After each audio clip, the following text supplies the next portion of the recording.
Welcome back to the big question. Tonight we're talking about the controversy surrounding Narok County. Let's just look at a few facts about the county itself. Narok County has a population of about 850,920 people. The main county revenue collected is collected from the Mara, and that is one of the reasons why there's been such problem. There's a lot of problems in the county right now. The governor, of course, is Samuel Tunai, has 2 MPs and 1 woman rep backing him. Complaints against him, that is from the senator and about 4 other MPs, is that there is corruption in the county government, iniquity in resource allocation, iniquity in employment, plus more. And we're coming to that shortly. The senator, Stephen Olentutu, the governor's response to the senator and the MPs' allegations is that it's corruption fighting back. That is, the senator and MPs are corrupt and are fighting him because he has been fighting corruption. He's also accusing them of cheap politics, and we saw yesterday he called for dialogue. Well, in studio, I'm now joined by Governor Samuel Tunai of Narok County. Thank you so much for making time. For the big question, the empty chair here you see is for Senator Stephen Olentutu, who until this evening had confirmed to us that he is coming for this show. We're still hoping that we'll see Senator Stephen Tutu. The accusations are coming from the senator and 4 other MPs, so it will be very important that he comes because the accusations are coming from them and nowhere else. But we'll go with the governor. Before that, let me look at some of your feedback on 22422. Samuel James says, if we could check our grid, Kenya would develop in bounds. Hashtag Mara shame, obviously talking about the Mara. Joseph in Narok says, Hussein, I'm ashamed of voting for the new constitution that ushered in devolution. Narok received funds from the exchequer as well as collects over 3 billion, but we have nothing to show. For example, the road to the office of the county government offices is dilapidated. And Leshan Kijape in Kitale, Senator Ntutu has never done anything for Narok County as an MP, and now a senator. The best he has done is to illegally call for protests and wanting to advance self-interest. And that is Leshan Kijape from Kitale. Keep sending us your comments on 22422 on Twitter, rather, using the hashtag The Big Question. Of course, like I said, it would be important to have Senator Stephen Tutu. But now we want the allegations leveled by them and the MPs to be answered by Governor tonight. Thank you again for making time for The Big Question. Briefly, what's happening in Narok? Thank you very much, Mr. Hussein. First of all, just for your information, I have 3 MPs on my side, not 2. Plus the woman rep. That's what I meant. Yes. And 40 MCS out of 47. We have an assembly, a county assembly of 47 MCS, and 40 of them are supporting the county government. Right. Now, Mr. Hussein, what is happening in Narok is a contest or a fight between the new order and the old order. Why would you say that? What I'm trying to say, what I'm saying is that the new order has displaced the old corruption networks and streamlined the operations of the county government. At the same time, we have politics of patronage. Some people had patronized the politics of Narok County for a long time. And what they are doing now, after losing the governor's seat, they want to achieve through unconstitutional means what they didn't achieve through the ballot. And these are the politics which are now going on in Narok. And just to say, this is the people, some of them whom I defeated. These are the people whom, for a long time, have really exploited the inefficient system of revenue collection in the county to benefit themselves. And they form a very big cartel. And when we came in as the county government and decided to automate the revenue collection, of course, the pockets or the people who are illegally getting this money are the same people who formed together and started to fight the county government. Right. The revenue collection, you're talking about revenue collection in Mara, isn't it? Yes. there's a deal that was awarded to the Kenya Airports Parking Services CAPS. Correct. You were the governor then. Yes. The earlier deal was for equity and it was terminated. Yes. Why was it terminated and why was it given to CAPS? When we came in, we discovered that there was that agreement which was entered between the former Narok County Council and Equity. And when we went through the agreement, we found that that agreement was heavily weighted in favor of CAPS, or in favor of Equity. And I think you remember that when that deal was signed between Equity and the Narok County Council then, there was actually demonstrations, more or less similar like the ones which are taking place now. Right. But what eventually happened is that the system failed and they resorted to manual system, which is what we didn't want. And what we decided to do is to terminate the agreement using the provisions which were provided in the agreement. Right. And the matter went to court. Right. And the county government won the case. Right. And what we did after that is we advertised for a new system. 14 firms responded. And our procurement department followed the due process. And CAPS, which is one of the best revenue collectors in this country and actually in the region, won that tender. Okay. It was totally above board. They accuse you then of being an interested party in this, like there is conflict of interest. You being a director in Mara Conservancy. There is a company that also manages. Yes, the thank Mara, you, isn't it? Hossein. Those allegations, which my opponents have been making from time immemorial, the fact remains that before the elections, there was that agreement between the Mara Conservancy and the former Transmara County Council, which was basically to offer management services on that part of the site. Right. At that time before the election, I was a director. In February 2013, before that election, I resigned. It's on record. I resigned. So you have no association with Mara Conservancy? I have no association with Mara Conservancy. I moved out, and actually, some of those guys took me to court on the same issue. Okay. And the court found out that I was exonerated by the court. So that is not true. Okay. The other thing is about CAPS and this deal again and the revenue that is being collected. First of all, recently you appeared before the Senate committee investigating this. Correct. You did not say, or you are unable to say, maybe you can clarify that, how much you have been collecting in revenue since CAPS started doing this. We made this very clear.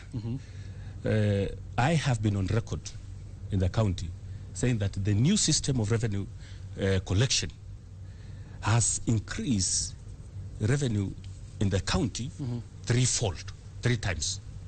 Because before, almost 90% of that revenue was going to a cartel of people who are actually the same people who are fighting back the county government because we have sealed those loopholes. Right. And Hussein, you know that tourism has been doing very bad of late because of 3 factors. Terrorism, you know, it hit us very bad. Travel warnings and Ebola. You know, hotels have closed in Mombasa. Some actually hotels and camps have also closed in the Mara because there are no tourists. But in spite of that, because of improving our revenue collection, when you go to the figures, which is what I want you to look at, when you go to the figures, the year 2012, 2013, before we came in, the figures which the county were being collected is more or less similar with now, in spite of the fact that the number of visitors is a third. Because we don't have tourists. Yeah, it's a third of the visitors who came during that time. So you see, we are only able to manage because of we have automated the system. In the last 10 months, we collected 1.1 million shillings because of that system. 1 million? 1 billion. 1.1 billion. Okay. With a third of the visitors coming to the Mara because of the reasons which I have told you.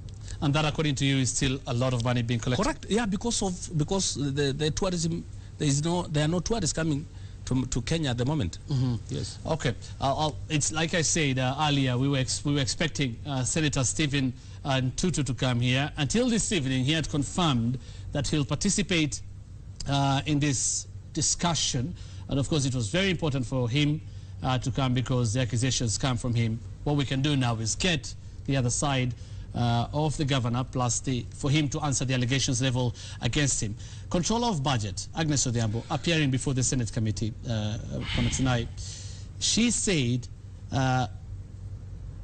when the revenue is being collected, all the money that is being collected first must go to the county funds account and go to be, she's the one to set the ceilings of the budget approval and everything.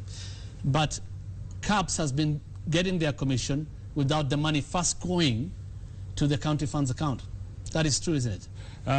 Look here, I will, first of all, I want you to know that we are one of the counties which have complied with all the provisions which has been given by the control of budget. We have no problem. In fact, at the moment, we are one of the counties which are allowed to access all the funds because we have ensured that our systems are working properly. Now, before we came in, remember the agreement between the Mara Conservancy and the council was already in force. And therefore, what we did is to come and correct that situation.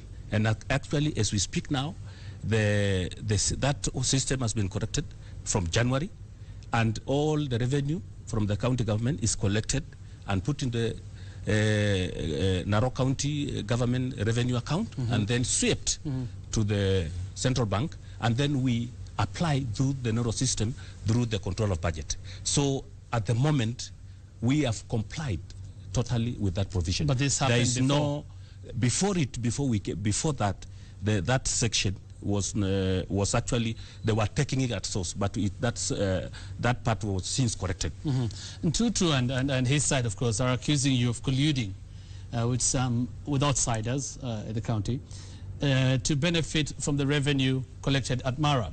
In fact, people are saying about 40 million shillings is being dished out every week to outsiders, especially the Jubilee government. I wish, Hussein, I could see that money. In fact, I'm surprised to hear something like that. You see, Hussein, the collection of revenue by CAPS, for that matter, is done in an open and transparent manner. And there is no way any government official can have access to go and have that money before all the due process has been passed. I just want to say that it is very, very unfortunate that a section of leaders have decided to mislead the people, to mislead the country, and especially when they decide even to malign the name of the Jubilee leaders. I want to tell the country that has never happened. Right. Of course, you're the governor. Yes. Can you go on record and say such a thing is not happening at all? I want to say... Would you be knowing maybe there are junior officers who are doing this? Never. It has never... First of all, how do you do it? And the procedures for revenue collection are very clear. We collect all the funds and it goes to the revenue account. We can't spend until we get authority from the control of budget. So where do we get that money to take anywhere? Okay, you're also being accused of iniquity in employment in the county and resource allocation. Would you, again, go on record? Because there are investigations going on, and these people have actually said you need to be removed from office. You have said you can answer very well, and you'll be responsible right now if it's found out, because investigations are going on, that indeed there's some money being misappropriated in the revenue collection. Would the same also apply when they are saying that there's iniquity in employment in the county? And resource allocation in terms of contracts. We have a staff of about 2,800. And all our employment is contacted by the County Public Service Board, which is an independent institution, which is run professionally by the board, which is managing it, which is running it. Now as a governor,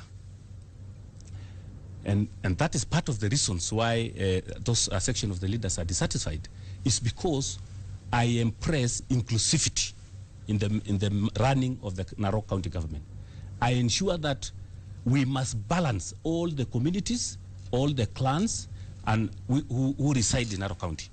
And probably this is one of the reasons why these leaders are complaining, because they are used to the old ways where they might want to be favored, not only in employment, but even in the allocation of contracts and so forth. That is what I'm against. So I want to say that we have been open, we have ensured that there is equity, and that all communities and clans are properly given opportunity to be employed in the Narok County government. Okay, we're going to look at some pictures now of the protests that were happening last week. Do we have them? Right, we have them there. We can see there was a scuffle there, and the numbers, in fact, 2 people that died sadly because of the protests last week. You saw what happened, whether you were there on TV. First of all, this wouldn't have happened because they needed to see you in your office, isn't it? To talk to you. No. To hand over a petition. No. You see, I said, you need to have a history. The protest, you remember, it happened last year. And I want to tell you that these complainants have been shifting goalposts. Before this, you remember, they never said anything about presenting a petition to me. Yes. What they did is they took their grievances or petition to the Ethics and Anti-Corruption Commission. Right. They took it to the Judge General, and they went to court. They did that almost 1 year.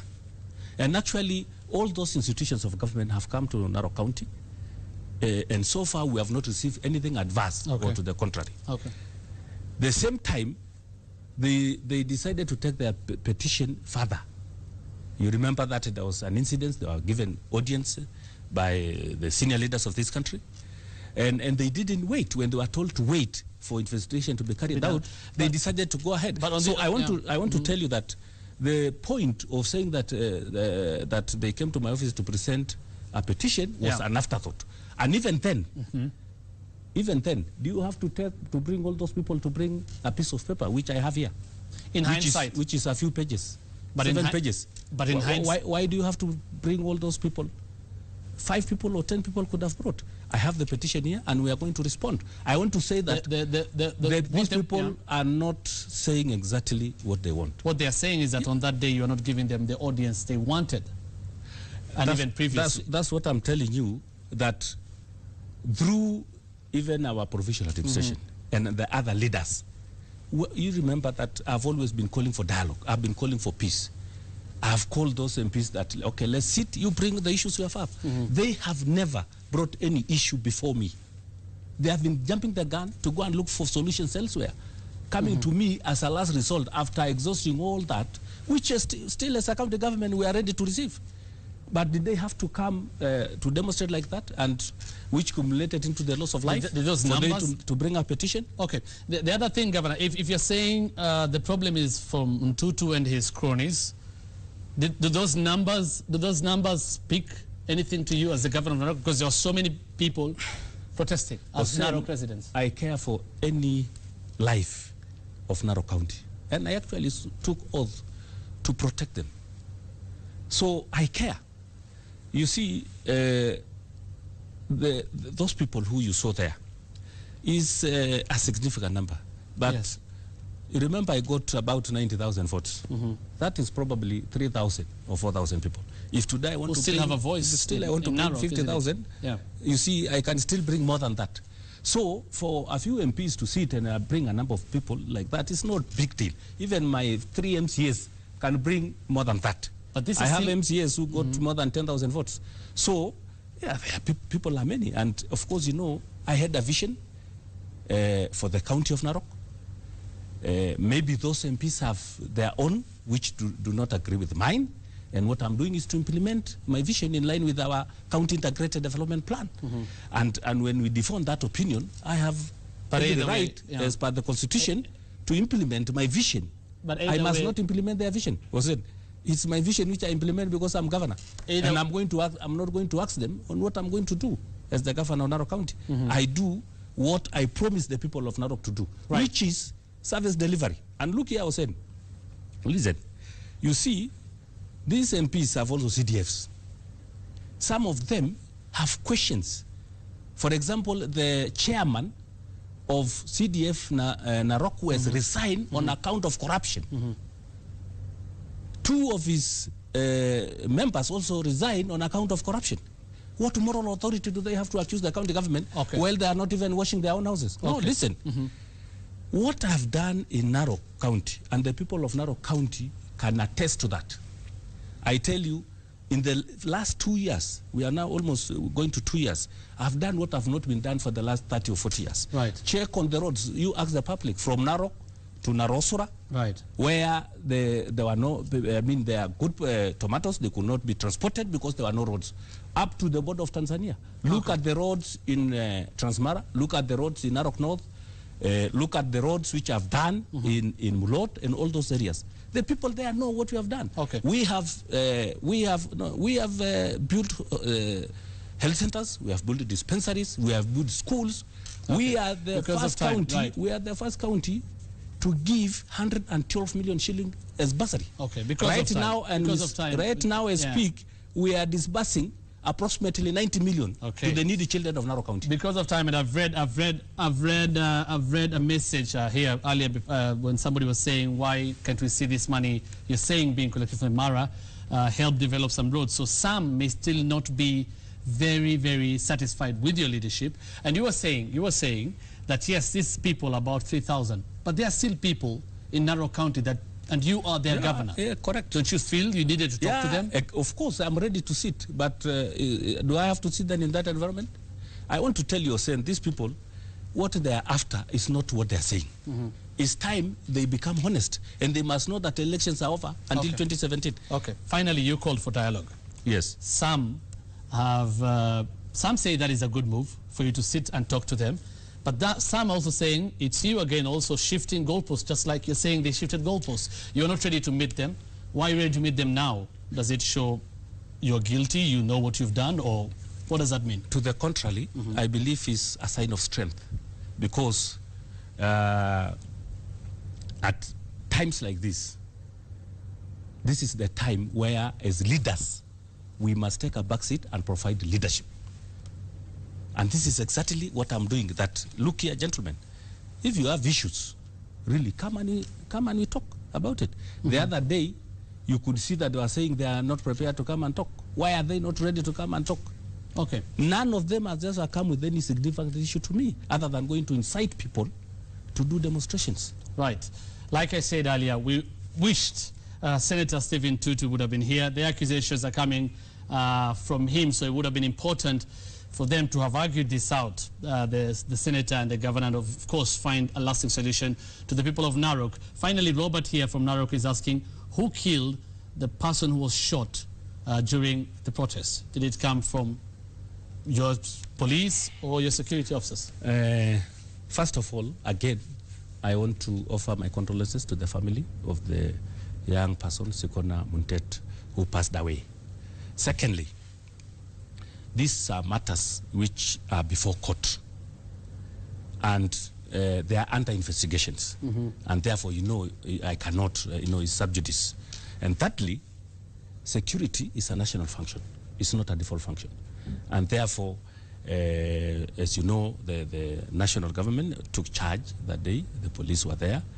And the matter is under investigation. That's what so you wouldn't know, and it is in court. You wouldn't know where it came from. It is under investigation and it is in court. I cannot comment it at this forum.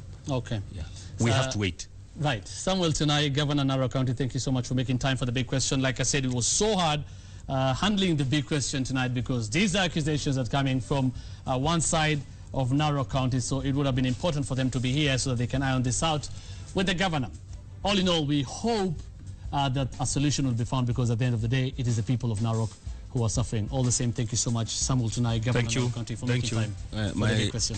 The only thing I want to say again is, if streamlining revenue collection in Narok County is what is going to cost me the seat of governor, so be it. Because actually when we came in, we realized that many counties decided to actually increase taxes. Okay. I decided that as a county government that I will not increase the taxes. What I'm going to do is to streamline revenue collection. All right. And so, yes, there is a price to pay, corruption bite back. Okay. And actually, when they say that the revenue is down, look here, I said, when they say it is down, it is probably down because they are not getting it in their pockets. Right, okay. It is their pockets which have... Okay, Governor Tulai, we don't have time because I wish the other side was here, but he's not here. All the same, we'll try and get them again together, but hoping they will solve the problems in Narok County. Thank you so much for making time for the big question. We're taking a short break now. We'll be back shortly.